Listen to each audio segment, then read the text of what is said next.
देश में हम लोगों ने बहुत सारे कार्यक्रमों को आगे बढ़ाया है। खासतौर पर हम लोगों का पहले से इस पर फोकस भी है और प्रधानमंत्री जी ने दीपावली के पहले भी इस बारे में आह्वान किया था कि लोकल प्रोडक्ट को खरीदने के लिए लोगों को प्रोत्साहित करना। और हम लोगों ने पहले से भी यहां से शासनादेश जारी किया है। आज यहां पे मुख्य सचिव भी हैं, मैं मुख्य सचिव महोदय से भी इस बारे में कहूंगा। हमारा प्रयास होना चाहिए कि शासकीय क्रय की जितनी भी योजनाएं हैं उसमें हमारा प्रयास होना चाहिए कि स्थानीय प्रोडक्ट को हम प्राथमिकता दें और कम से कम 25% की लिमिट को तो हम प्रभावी ढंग से उसको लागू करने की कार्रवाई को तेजी के साथ आगे बढ़ाएं। वैसे भी हमारा प्रयास होना चाहिए। अगर लोकल इंडस्ट्रीज को हम प्रोत्साहित नहीं करेंगे, बस शर्त यह है कि क्वालिटी वे दें, क्वालिटी में कॉम्प्रोमाइज नहीं होना चाहिए, लेकिन हमें उसको प्रमोट करना चाहिए।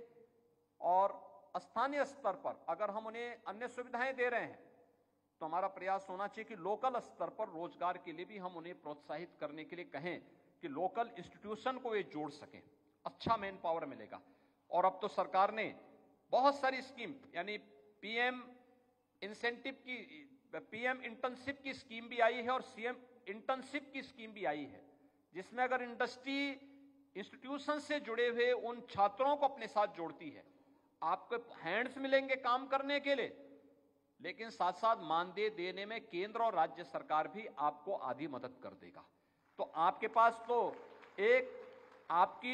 आपके पास एक वर्ष के लिए कुछ लोग मिलेंगे कार्य करने के लिए।